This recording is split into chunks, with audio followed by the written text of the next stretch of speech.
Hello everybody and welcome back to some more Microsoft Flight Simulator news and updates, and we have a lot of information to talk about today.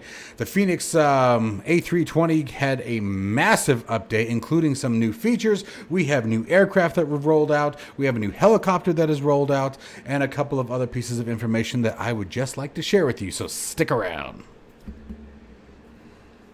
If you are interested in acquiring any of my Overkill's tutorial guides for Microsoft Flight Simulator, or simply interested in supporting the channel, please consider joining us on Patreon. Patreon subscribers level tier 2 and above have access to all of my guides, as well as any future releases that come down the road. Patreon link can be found in the description below. OverKill simulations, watch us as we fly.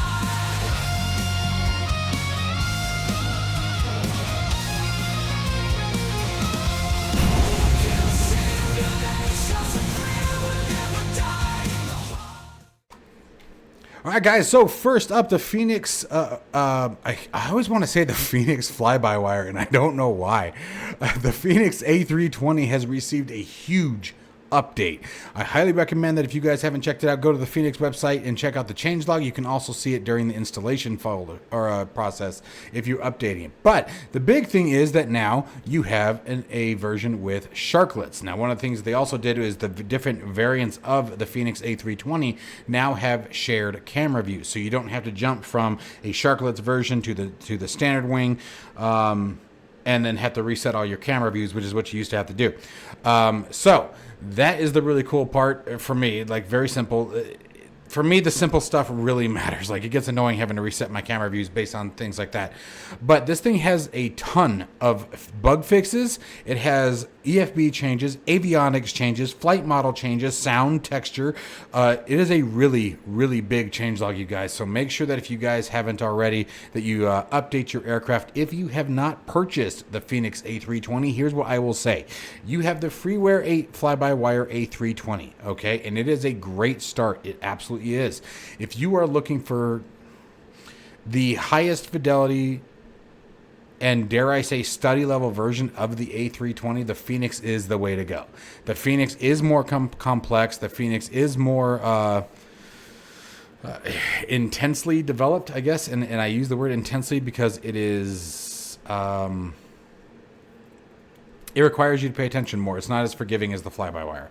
Okay, and even the fly-by-wire is pretty up there. I would definitely say if you haven't flown an A320 at all, don't jump straight into the A320. Go to the fly-by-wire, or don't jump with the Fenix. Start with the fly-by-wire, fly it, learn it, gives you the basic idea. They are slightly different aircraft. The flight decks are a little bit different, but you can certainly take your information from the... brain fart, fly-by-wire and move it on over to the Fenix. So it definitely is a good jumping and starting point, and the fly-by-wire is free, which will tell you, do I really feel like flying the Airbus? Is this an aircraft that I'm interested in? And if the answer is yes, I would definitely say purchase the Fenix. All right. So anyway, like I said, guys, if you haven't checked it out yet and you own the Fenix, update. It's big. It's a big update. All right. Next up, the group TecFlight has released the OH58D helicopter. This is a combat aircraft. Again, it's a killer to me because, and actually I think we do have a version of this coming to DCS if it's not there already. It's actually been a while since I've been in DCS, admittedly. But this is another aircraft where it's a tough call for me. I am purchasing this. I actually already did. I purchased it before making this video, and we'll be checking it out over the weekend because it looks really, really good. So we're going to break it down a little bit here. So for the modeling, they have accurate and realistic 3D representations, individually removable and openable doors, customizable loadout, skids variant, as well as the IRCM or optional skid or IRCM configuration. You see, sorry, I lost my place. I have a list here. 4K PBR textures and the MSFS native rain effects. So the rain effects are going to be the same as you see as in any of the default aircraft. I don't know why I can't talk, but dear mercy, I can't. And then detailed night lighting, right? So that's first off for the model, okay? Now, next, let's move on over to, say, the cockpit. This looks absolutely fantastic. The modeling, the wear and tear, the dirt, the dirty combat aircraft look to it while maintaining a high sense of depth. There's obviously a lot of time that went into the texture modeling of this aircraft. So I'm really impressed with this. I'm really very impressed with the way it looks, and that this was part of the reason why I grabbed it. It looks really, really good. Even the rotor animation looks really good. So I'm super excited for this one. This one's I think is gonna be a fun one. Now let's talk about, whoa, what the hell happened there? Okay, let's try that again. As far as internally into the cockpit, you have a custom navigation system complete with a moving map. You have a realistic avionics suite, faithfully replicated avionics, including various pages available in either MFD, which means the MFDs can operate independently of each other. That's a big bonus for me. All of the instruments are built as components talking to each other to provide a realistic simulation. So you have that interconnect coding where what you do over here could impact what you do or could impact what happens on this screen or that system, right? So it's pretty cool, which means you actually have to honor the procedures of the aircraft. Implemented MFD pages, a VSD, so vertical situation display, HSD, horizontal situation display, flight planning subpages, radio management system, and utility pages, and they say many more. And again, over the weekend, we'll do a much more thorough review of the aircraft. Integration with in-cockpit keyboard for data input, like that. Night and day operation MFD colors, cool feature, not necessary. We're not doing combat in MSFS is what I meant.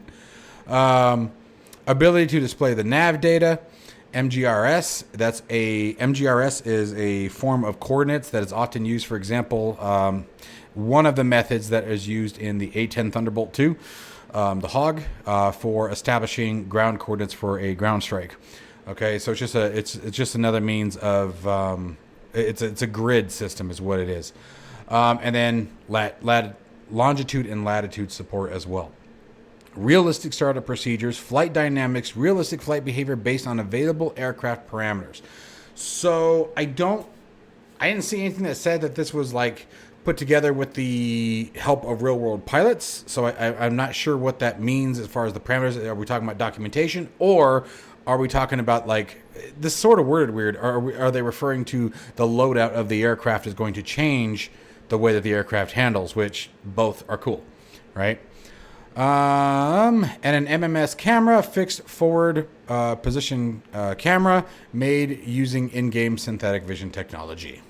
Interesting. Be interested to check that out and what that actually looks like. We'll see. And then finally, that looks sick. That looks really good. I like the rifles up on top. Looks like the carbines.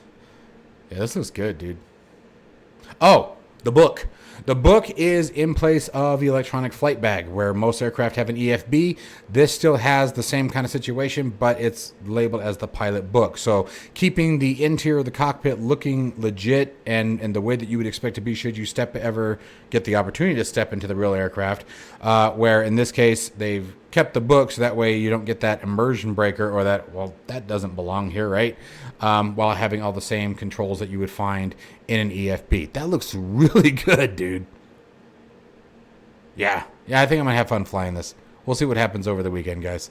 So anyways, that is the OH58D from TecFlight. You can find it on the JustFlight page, $35.99 US. Again, just bought it. So I'll be showing you guys that video over the weekend, because we also have finally my very modified Pro Flight cockpit from Next Level Racing is about ready to come back in from the garage. Accidentally cut myself off there. As some of you may or may not know, I have been completely redesigning it, more or less. Still a lot more that I want to do to it, but I've made a lot of changes, welded new parts, made a swinging arm. You guys will see it soon. So that's coming back in hopefully tonight, which means this weekend we'll be back to flying much more consistently. Orbix, in partnership with Hangar Studio 713, I think it is. I've done a couple of their aircraft, so forgive me if I got it wrong, have released the Super Decathalon. This is an incredibly aerobatic aircraft. Reminds me sort of a Super Cub, I think it's a little bit bigger than a Cub is, if I remember correctly. But another very aerobatic, high-performing aircraft. $19.45 on Orbix Central. Texture and modeling is very, very good. Like I said, I've done quite a few reviews on Hangar Studio 713. They do really, really good work. Absolutely fantastic work. The developer is really cool, really responsive, really wants to have his aircraft be as good as they can be. But this looks sick. This looks really good. I like this simple cockpit. Again, he most of his aircraft tend to be much older. Okay, so you're not going to have as many of the glass cockpits, a lot of the bells and whistles. So it's really just old-fashioned flying. Now you guys can see it does integrate with for things like the GTN 750 touchscreen and whatnot. You also have the 430s in it. I think it supports the 530. A couple of different avionics suites that you have the option to use if you choose. There's the 1000. So it's really up to you guys. I like the older look. I like the nostalgic look of the aircraft. I said it many times. I'm definitely an analog gauge kind of pilot. But their aircraft are really, really good. And the fact they're partnered up with Orbix, I think, is a really cool thing. I don't have a problem with Orbix at all. I know some people have their opinions of it. Personally, 95% I would say of the products that I've purchased from Orbix, I think have been perfectly... They've met the expectation of what the price point was when I bought it. And again, having worked independently with Hangar Studios 713 before, I know the quality of the work that he puts out, and it's really good aircraft. He does a really good job. So if you guys are interested in a high-performing aircraft, this is a tail dragger, as you guys saw. It is a great plane, very, very fast. This is another one that I did pick up, so we will be doing a review on that as well. Again, I just want to get the cockpit back into the office, and we're going to be flying like madmen. And women. Anyway, so stay tuned for that if you guys want to wait for that showcase, but I will be flying this one as well. It supports VR as well, and just like they all do, but when the developer specifically states that it is supporting both VR and motion simulation, that is a big kicker to me, and I always want to announce that because it indicates that the aircraft was designed around the use of VR, not just that it's capable of VR, right? Or in this case, motion simulation as well. So that means that it's got the telemetry as well that's being presented for it. So anyways, make sure that you guys check that out. You can find on Orbix Central. Again, is $19.45 US for this aircraft. JustFlight has finally released the very anticipated RJ Professional Series of aircraft. Now, let's start talking about the basics here. This thing comes in right around $50 US, 55, I think, give or take. And you can find it on the JustFlight website. But you're going to have three different variants of the aircraft. It's the RJ70, the RJ85, and the RJ100. Now, this aircraft, again, as I said, has been anticipated for a long time. They've been talking about it for a while, and it's finally out and ready. Sort of a goofy-looking plane, but I guess very, very heavily used across the world. The modeling, again, up to JustFlight's specifications and their typical romance in the cockpit, if you will. And what I mean by that is I think they do a very good job. Again, I've heard some mixed emotions when it comes to the JustFlight series of aircraft. I like them. I think they do a really wonderful job. Maybe not coming from a real pilot, maybe that's a difference, but I think their work is absolutely stellar. It has extremely detailed cockpit, flight modeling, sound modeling. Over 450 sounds were modeled from inside the cockpit. So that's definitely very comforting for me. Coming back to what I was sort of saying in the previous aircraft, has that nostalgia of the older aircraft style bodies. You don't have the glass cockpits across the board. Very, very well done looking aircraft. The number of features that are included with this plane are just far too many to mention, so I highly recommend that you guys check it out on JustFlight's website and consider the purchase. This is a really cool plane. It was a very fast plane, is my understanding from what I've read about it. I had to do some reading about it. I've actually never heard of the RJ series prior to JustFlight announcing them previously. But again, the texture and system modeling of the aircraft is as authentic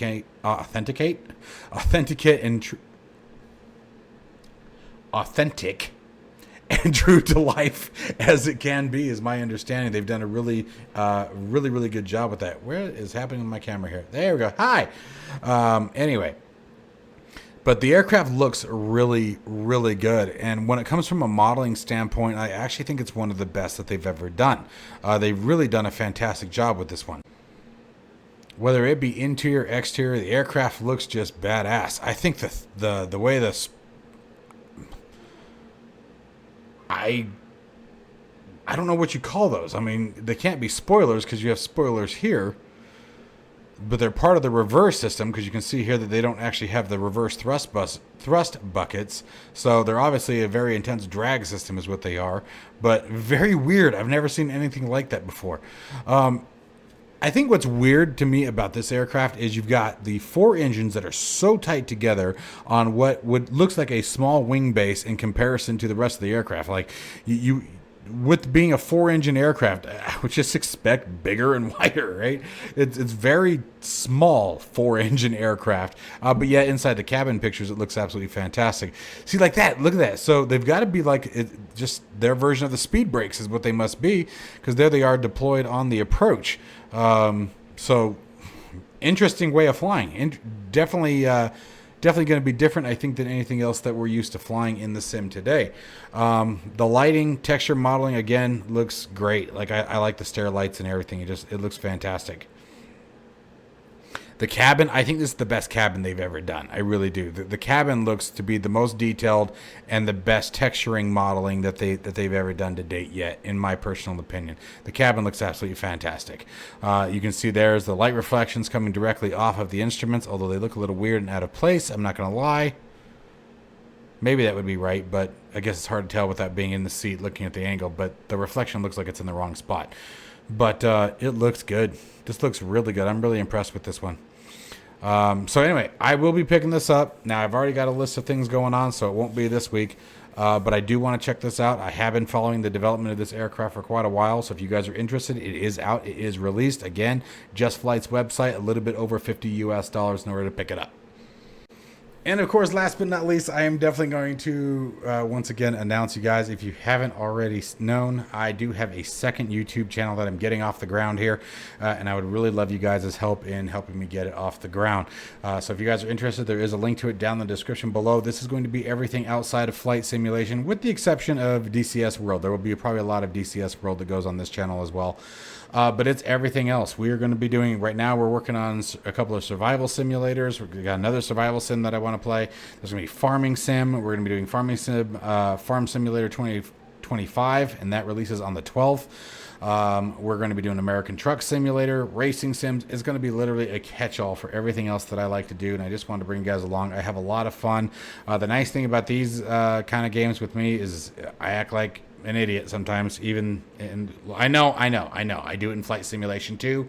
I know, but trust me, it's worse. Okay, so there's one of these I screamed like a little girl. So, and yes, I'm allowed to say little girl because that's exactly what I sounded like. So, if you guys are interested in supporting my other endeavors and other entertainment options here, again, there's a link to it down in the description below. It would really help me out, guys. I'm trying to nail 1,000 subscribers. And so I can start getting a bit more higher in the algorithm, and people can start seeing more of my videos. It's something that I've always wanted to do, was to be able to just, call it what it is. I want to be a YouTuber, and this is just another step into that goal. So obviously, I love all of you guys and appreciate the support that this channel has gotten. So if you guys want to help me out over here, I'd love you for it even more. As always, guys, stay safe and healthy and have a wonderful weekend. I'll see you in the next one, where we talk about the cockpit reveal of my new build, so stick around.